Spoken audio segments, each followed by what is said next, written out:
أعوذ بالله من الشيطان الرجيم بسم الله الرحمن الرحيم يا أيها الذين آمنوا اتقوا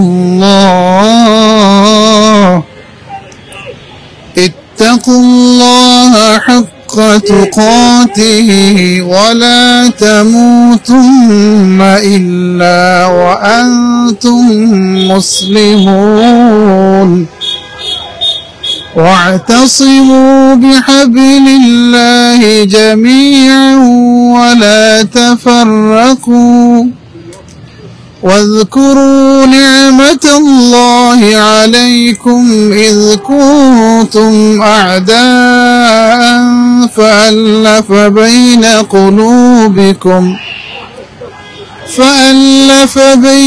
قلوبكم فأصبحتم بنعمته إخوانا وكنتم على شفا حفرة من النار فأنقذكم منها كذلك يبين الله لكم آياته لعلكم تهتدون صدق الله العظيم আলহামদুলিল্লাহ। আমরা চাই বিশ্ব শান্তি চাই।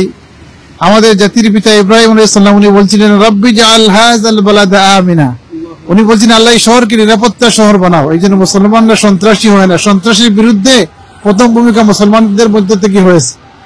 ইসলামের ছোট্ট একটি কাজ হলো রাস্তার মধ্যে একটি কাঁটা থাকলে এটাকে আপনি সরাই দেওয়া, এটার নাম ইসলাম। ইসলামে একটা কাউকে আঘাত দিতে চায় না, কোনো মানুষ আঘাত পাক সেটাও চায় না। এই জন্য আমরা শান্তি চাই। শান্তি ইসলাম অর্থ শান্তি। এই জন্য মুসলমানরা কখনো সন্ত্রাসী হতে পারে না, সন্ত্রাসকে ইসলাম লালনও করে না। এই জন্য আমরা দোয়া করি বিশ্ববাসী সবাই এক হয়ে মুসলমানদের প্রথম কিবলা হচ্ছে এই বাইতুল মুকদ্দাসকে আমরা সবাই যেন উদ্ধার করতে পারি। আল্লাহ রাব্বুল আলামিন যেন সবাইকে যেন তার দ্বীনের জন্য, ইসলামের জন্য, মানবতার জন্য, কল্যাণের জন্য যেন আল্লাহ আমাদেরকে ঐক্যবদ্ধ করেন, বলেন আমিন। আসসালামু আলাইকুম ওয়া রাহমাতুল্লাহ। Thank you. আপনারা জাযাকাল্লাহু খাইরান শেখ, আপনারা আল্লাহ কবুল করুক।